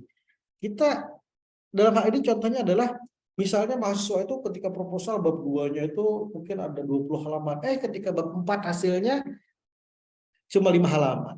Karena dia apa? Mahasiswa tersebut tidak bisa mengembangkan tulisan, tidak bisa mengembangkan ide dan pokok pikirannya. Untuk bisa mengembangkan ide dan pokok pikiran dalam hal menulis karya ilmiah, saya menyarankan teman-teman banyak melakukan searching terhadap referensi-referensi dari penelitian sejenis. Dengan mengumpulkan penelitian-penelitian sejenis, maka teman-teman nanti dalam mengembangkan tulisannya, ide pokok pikirannya akan lebih mudah. Kalau kita mengumpulkan dari penelitian si A, si B, si C, si D, dari itu sejenis dengan penelitian kita rangkum hasil bacaan tersebut, akhirnya kita bisa mengembangkan tulisan kita menjadi pokok pikiran yang lebih luas. Kemudian dan seterusnya, masih banyak lagi permasalahan. Mungkin hanya 10 permasalahan ini yang saya bisa sampaikan terkait hambatan dalam membuat karya tulis ilmiah. Mungkin saya kembalikan kepada Ibu Alifa atau Ibu Farida selaku moderator. Demikian yang bisa saya sampaikan. Baik, terima kasih banyak Pak Riza. Alhamdulillah tadi kita sudah sama-sama dengar ya Sangat bagus sekali. Jadi teman-teman dari analisis datanya sendiri tadi sudah disampaikan gitu ya. Kemudian untuk statistika deskriptifnya, inferensialnya gitu kan, sampai contoh-contohnya tadi juga sudah disampaikan. Nah, mungkin dari teman-teman, dari apa yang tadi Pak Riza sudah sampaikan, ada yang mau bertanya, mungkin silahkan gitu ya, bisa disampaikan lewat chat, kolom chat, atau mungkin bisa langsung raise hand dan open mic gitu. Silahkan yuk. Teman-teman baik dari prodi D3 maupun prodi S1 silahkan. Tadi kan banyak tuh contoh-contohnya gitu ya. Ada baik itu statistika deskriptif, inferensi ya silahkan. Yuk, ada yang mau tanya enggak nih?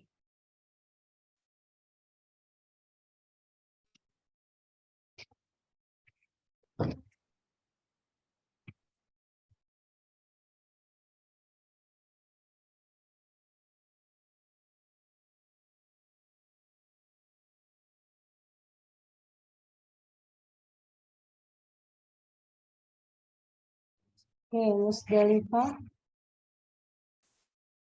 Musdalifah raise hand ya tadi ya? Iya, Bu Arifah. Oke, boleh agak dikencengin nih suaranya nih, agak diperbesar suaranya. Saya Musdalifah. Saya izin bertanya, Pak. Misalkan biasanya kan kita kalau mau melakukan uji validasi atau uji reliable itu biasanya kita mengacu kepada tabel product moment ya, Pak. Nah, misalkan kita itu dapat data tapi jumlah respondennya nggak ada di tabel product moment, itu bagaimana kita cara menentukan taraf signifikansinya? Gitu, Pak. Terima kasih. Oke, terima kasih, Saudara. Saya jawab langsung, Bu Alifa ya. Boleh, silahkan Pak Reza, Ya. boleh langsung dijawab. Ya. Mungkin di tabel produk momen itu kan tidak selalu angkanya 1, 2, 3, 4, 5, 6, 7 dan seterusnya seperti itu ketika kita memvalidasi. Karena memvalidasi itu kan membandingkan antara R hitung dengan R tabel. Jadi R tabel kita punya tabel produk momennya. Nah, jadi kalau kita misalnya tidak ada angkanya, misalnya angkanya melompat di tabel itu, misalnya setelah 5, 10, setelah 50 langsung ke 60, maka kita pakai yang jumlah sampel yang lebih rendah. Kalau saya seperti itu. Mungkin saya punya tabelnya, sebentar ya saya tampilkan ya.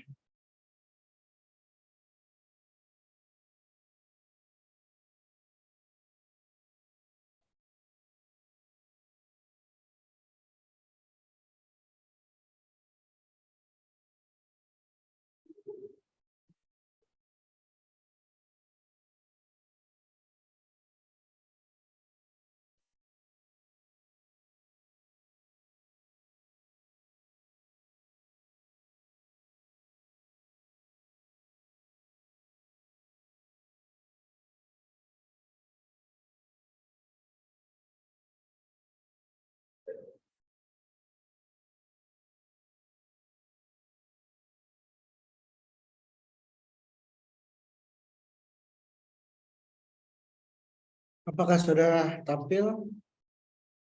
Sudah. Ya, mungkin seperti ini. Kita melakukan uji validitas misalnya, uji validitas dari suatu kuesioner. Karena kita menggunakan kuesioner dari orang lain, dari negara lain yang misalnya harus diuji di Indonesia sebelum kita gunakan. Nah, kebetulan tabel yang saya punya ini angkanya semuanya lengkap sih, Bu. 1 sampai 200 responden misalnya. Tapi ada kondisi di mana tabel tertentu yang memang tampilannya itu setelah 150 misalnya, setelah 150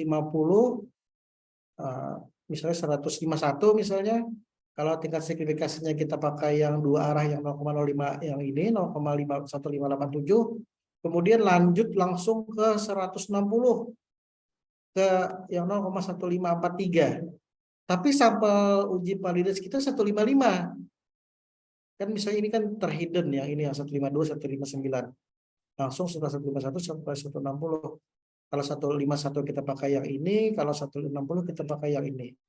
150 kita pakai 151 kita pakai 0,1587, 160 kita pakai 0,1543. Kalau kasusnya seperti itu, kita pakai data yang ada yang di atas yang jumlah sampelnya lebih sedikit. Saya seperti itu dalam menginterpretasikan nilai signifikansi dari tabel R untuk memvalidasi suatu kuesioner. Mungkin seperti itu, Musdalifah. Baik, Pak. Berarti nanti kalau misalkan taraf signifikansinya kan tadi mengambil dari yang jumlahnya yang terkecil ya, Pak? Iya. Karena kan semakin kecil jumlah sampel, nilai signifikansi sebenarnya semakin besar. Nah, kalau kita lihat tabel, ya. Ada kemungkinan tidak valid nggak, Pak? Ada. Kalau yang namanya memvalidasi itu memang ada potensi untuk tidak valid. Nah, terkait pengembangan kuesioner sendiri, kebetulan ini saya di penelitian ini mengembangkan kuesioner baru. Jadi, kalau kita punya pernyataan ataupun pernyataan, ketika dia mengukur suatu parameter, nah kita bikin pertanyaannya itu jumlah butir pertanyaannya itu banyak. Misal ketika kita mau mengukur kepatuhan minum obat. Nah, kepatuhan minum obat itu kan kita bisa ukur melalui parameter faktor pasien, ada faktor obat, ada faktor dari tenaga kesehatan sendiri. Nah, butir pertanyaannya dibikin banyak. Jadi ketika dia divalidasi ada pertanyaan yang nggak valid, itu bisa kita buang. Ketika kita buang, kita analisis ulang pakai uji Pearson correlation itu kan. Kalau dia sudah kita buang jadi valid, maka dinyatakan valid. Nah, yang masalahnya kalau kita cuma satu parameter satu pertanyaan ketika tidak valid, maka kita harus melakukan validasi ulang. Bisa dengan mengganti pertanyaan atau menambah jumlah sampel. Kan kalau menambah jumlah sampel, otomatis nilai signifikansi ini kan akan menurun. Nah, coba kita lihat. Kalau kita pakai sampel 10 orang, kalau kita pakai P0,05, maka harus melebihi nilai 0,576. Tapi kalau kita pakai jumlah sampel sebanyak 30, maka nilai R tabelnya menurun di 0,34. Sebenarnya memvalidasi itu semakin banyak sampel, maka semakin berpotensi kuesioner tersebut untuk valid. Dan perlu diingat lagi ketika kita membuat suatu kuesioner dengan misalnya satu parameter butir pernyataannya 1, itu risiko untuk tidak validnya besar. Kemudian risiko untuk dampak terhadap yang ketidakvalidan tadi, maka Anda harus melakukan validasi ulang dengan cara ganti pertanyaan atau nambah jumlah sampel, berharap nanti nilai R hitungnya lebih besar daripada R tabel. Kalau saya lebih memilih ketika membuat suatu kuesioner, butir pertanyaannya itu dibikin banyak. Jadi nanti ada yang valid, ada yang enggak. Yang enggak valid buang. Ketika kita analisis misalnya, ada pertanyaan yang enggak valid dibuang. Tentu analisis ulang. Jadi Anda tidak harus mengulang melakukan uji validitasnya. Tapi kalau pendapat saya untuk level diploma dan sarjana itu membuat kuesioner itu adalah suatu judul tersendiri ya.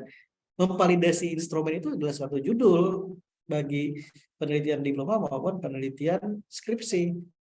Jadi kalau Anda membuat kuesioner sendiri, memvalidasi kemudian melakukan penelitian lagi, itu menurut saya levelnya sudah cukup tinggi bagi level diploma maupun level skripsi. Jadi kalau di tempat saya selalu biasanya menyarankan teman-teman penelitian survei yang menggunakan kuesioner, kalau bisa cari dulu kuesioner yang sudah divalidasi orang. Jadi bisa dipakai. Tapi kalau mau bikin sendiri, mungkin judul penelitiannya cukup sampai uji validasi dan reliabilitas kuesioner. Nah, mungkin seperti itu. Baik, Pak. Terima kasih, Pak. Baik, Musdalifah, ada lagi mungkin tadi sudah ya, Musdalifah ya, sudah terjawab berarti pertanyaan intinya teman-teman tadi Fariza sudah sampaikan untuk validitas sebetulnya semakin banyak respondennya juga semakin baik karena akan memperkecil nilai R tabelnya yang akan dibandingkan dengan R itu ya. Selanjutnya ada lagi nggak? Tadi kayaknya ada Ahmad, siapa ya, Fahmi yang tanya ya, yang raise hand. Silahkan Ahmad Fahmi, bisa di open mic. Assalamualaikum, terima kasih waktunya Bu. Untuk Pak Riza, saya bertanya kan, misalkan penelitian kita dibanding sama penelitian dari jurnal-jurnal, hasilnya tidak apa ya, tidak searah, maksudnya tidak Ya. Dia sama gitu ya. tidak sama gitu. Ya. Tidak sama, hasilnya beda banget gitu kan. Kan nanti kan dibahas di pembahasan nih, Pak. Betul. Nah, saya lagi bingung dengan bahasa di pembahasan gitu. Otomatis di pembahasan kita ada maaf kalau misalnya salah boleh dikoreksi. Kalau istilahnya pembelaan harusnya kan seperti ini gitu, seperti itu, Pak. Iya. Gitu. Otomatis itu bahasanya lebih subjektif, Pak. Betul. Gitu. Itu bagaimana ya, Pak? Takutnya ada salah penulisan, terus dari point of view juga harusnya point of view bukan ke kamu gitu. Gimana ya, Pak? Takutnya saya salah. Oke, terlalu subjektif, takut salah, terlalu objektif itu kan di bab-bab depan biasanya kan secara landasan teori gitu, Pak. Makasih, Pak. Oke. Terima kasih, pertanyaannya bagus, Ahmad Fahmi. Untuk yang pertama tadi terkait hasil penelitian kita yang mungkin tidak searah dengan penelitian-penelitian yang sudah ada. Misalnya ketika kita melakukan penelitian observasi terhadap kepatuhan minum obat pasien diabetes misalnya. Nah, kita secara teori tahu orang yang patuh minum obat itu cenderung memiliki pengetahuan tentang tujuan pengobatan yang baik. Misalnya rata-rata hasil penelitian menunjukkan bahwa pasien itu kebanyakan di puskesmas itu banyak yang patuh minum obat. Di penelitian kita ternyata banyak yang tidak patuh. Nah, itu bisa terjadi karena kita melakukan penelitian di daerah yang tingkat literasinya atau tingkat pengetahuan pasiennya rendah. Bisa jadi kita melakukan penelitian di mana budaya orangnya senang mengkonsumsi makanan yang manis, sehingga menyebabkan keberhasilan terapi kadar gulanya menjadi rendah. Nah, hal itu tidak menjadi masalah, tidak menjadi suatu pernyataan yang menyatakan bahwa penelitian kita itu gagal, penelitian kita itu tidak sesuai dengan jalan, tidak. Karena yang namanya penelitian observasi, misalnya itu dia adalah menggambarkan, mendeskripsikan apa yang kita potret. Jadi sampaikan saja. Mungkin lebih lanjutnya kita menambahkan referensi terkait mengapa hal itu bisa terjadi. Mengapa penelitian saya ini bisa berbeda. Atau contoh lain misalnya, orang yang di penelitiannya misalnya di penelitian yang sudah ada, kalau di konseling itu kepatuhan minum obatnya meningkat. Tapi di penelitian saya kok setelah dikonseling kepatuhan minum obatnya tidak meningkat, artinya tidak sejalan dengan penelitian-penelitian yang sudah ada. Nah, itu bisa aja kita tampilkan apa adanya karena memang tidak ada peningkatan dari hasil konselingnya dengan dukungan mengapa hal itu bisa terjadi. Hal ini bisa terjadi karena misalnya tingkat literasi dari masyarakatnya rendah, atau misalnya media konselingnya tidak memadai. Itu bukan merupakan suatu pembelaan, karena itu didukung berdasarkan referensi pustaka.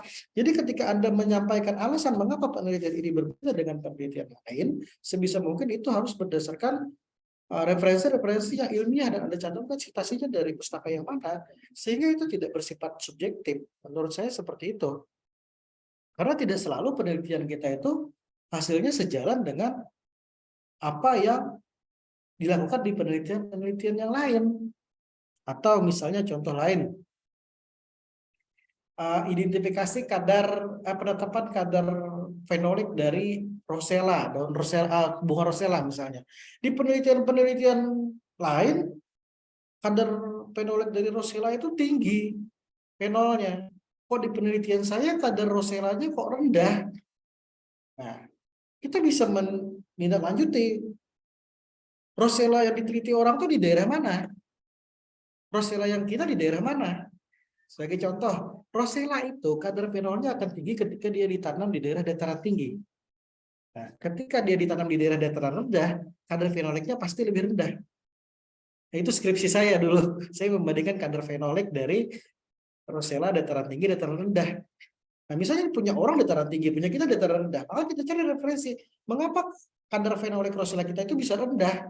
Oh, ternyata misalnya salah satu poinnya kita menggunakan bahan baku kelompok bunga rosella yang ditanam di daerah pantai, di mana itu tergolong sebagai dataran rendah. Mungkin seperti itu yang bisa kita lakukan.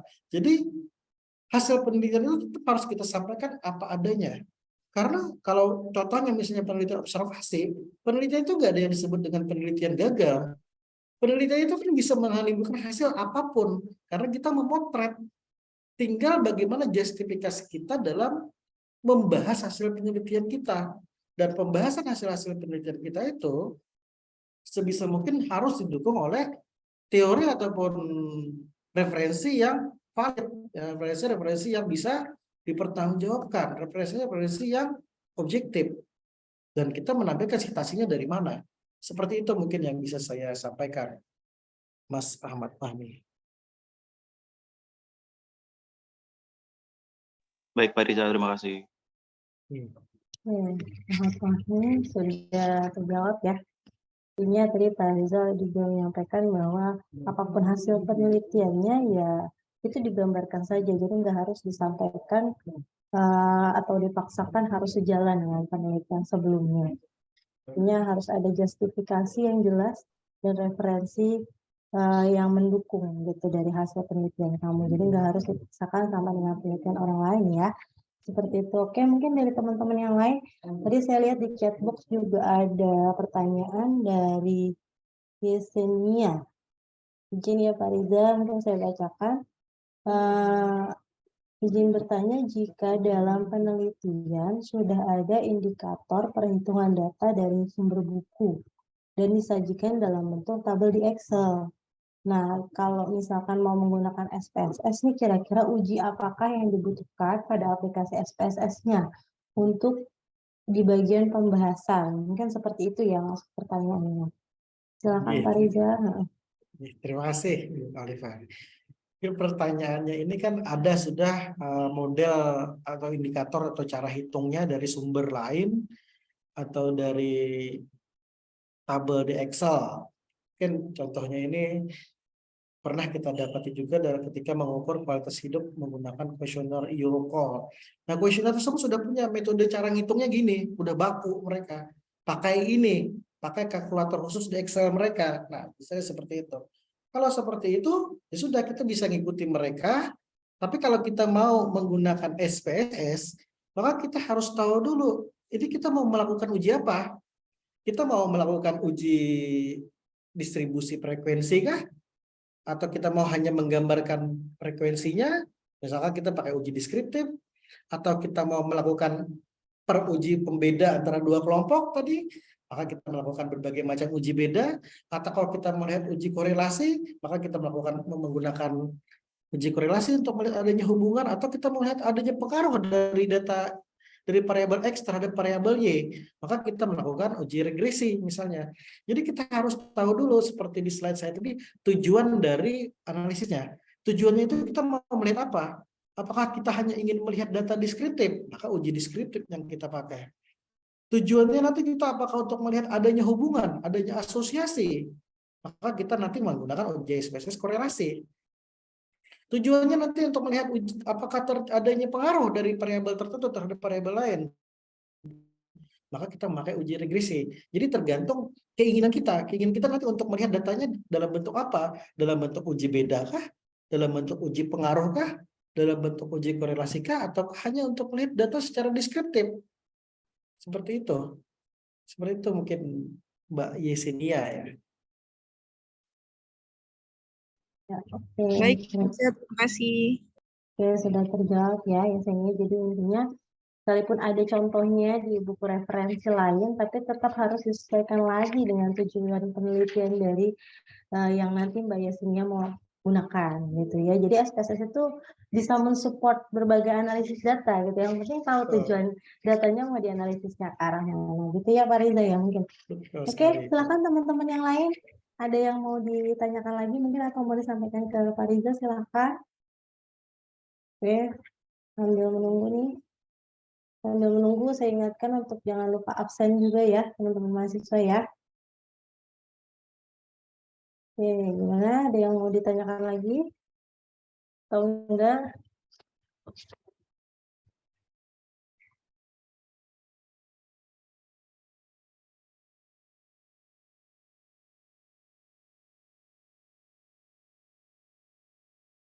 Oke, mungkin kalau sudah tidak ada yang bertanya nih Pak Riza, berarti intinya Ya. kan mudah-mudahan tadi semua yang disampaikan Pak Riza bisa dipahami ya dengan baik oleh teman-teman mahasiswa baik yang D3 maupun S1 karena semuanya nanti akan pada tahap butuh apa yang tadi sudah disampaikan oleh Pak Riza gitu ya, baik di D3 analisis data deskriptifnya di penyajian data distribusi frekuensi dengan cross-tab, tabel silang, dan lain sebagainya itu pasti butuh.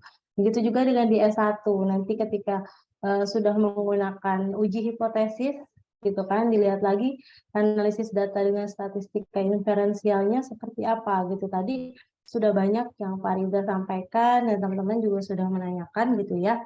Cuma mungkin kadang mahasiswa gitu ya Pak, kalau belum butuh kadang masih bingung mau Iya, nanya apa. betul. Nah, nanti kalau udah punya judulnya, baru balik lagi dulu Baru waktu balik kuliah lagi. tamunya Pak Riza, apa ya, gitu ya Pak Riza ya. Jadi Iya. intinya yang tadi sudah disampaikan pasti bermanfaat sekali karena memang sudah ada contoh-contohnya gitu ya, baik itu uji beda dua kelompok saling bebas, uji beda dua kelompok berpasangan, itu sudah disampaikan dengan contoh-contohnya juga. Mudah-mudahan juga menginspirasi nih kira-kira, oh dengan tadi contohnya bunga rosella ekstraknya. Nah nanti mungkin teman-teman bisa terinspirasi dengan ekstrak yang lain gitu ya, dan tahu kira-kira udah kebayang ujinya uji apa tadi. Mungkin itu ya yang bisa saya resum sedikit dari yang tadi materi Pak Riza sampaikan. Terima kasih banyak untuk Pak Riza sekali lagi sudah bersedia meluangkan waktunya untuk jadi dosen tamu di perkuliahan statistika di Stikes IKIFA. Pak, saya izin share screen dulu nih, ada sertifikat yang harus disampaikan dulu nih ke narasumbernya. Iya. Oke, kira-kira seperti ini ya Pak. Nanti sertifikatnya akan kami kirimkan ke baik email atau WhatsApp-nya mungkin ya Pak ya. Nanti Iya, terima kasih. dikoordinasikan. Ya, oke, mungkin itu saja dari saya selaku moderator. Saya mohon maaf apabila ada kata-kata yang kurang berkenan atau slow respon atau kekeliruan dari kami gitu ya di dalam pelaksanaan kuliah tamu ini. Mudah-mudahan Pak Riza nggak kapok kalau nanti kita mungkin minta lagi jadi narasumber di kegiatan kita yang lain ya Pak. Terima kasih banyak sekali lagi atas kesediaannya, dan terima kasih banyak juga untuk teman-teman yang sudah hadir, sudah meluangkan waktunya untuk join di kuliah tamu hari ini. Jangan lupa tadi saya minta catatannya di-upload di e-learning-nya ya sebagai bukti presensi perkuliahan tamu hari ini. Itu saja dari saya, kurang lebih mohon maaf untuk semua. Terima kasih. Wassalamualaikum warahmatullahi wabarakatuh. Waalaikumsalam. Pak Riza. Terima kasih. Terima kasih, Pak. Terima kasih ya, Pak Teman-teman. Ibu. Terima kasih Pak. Oke, mohon izin, Dev. Amin. Iya, Pak.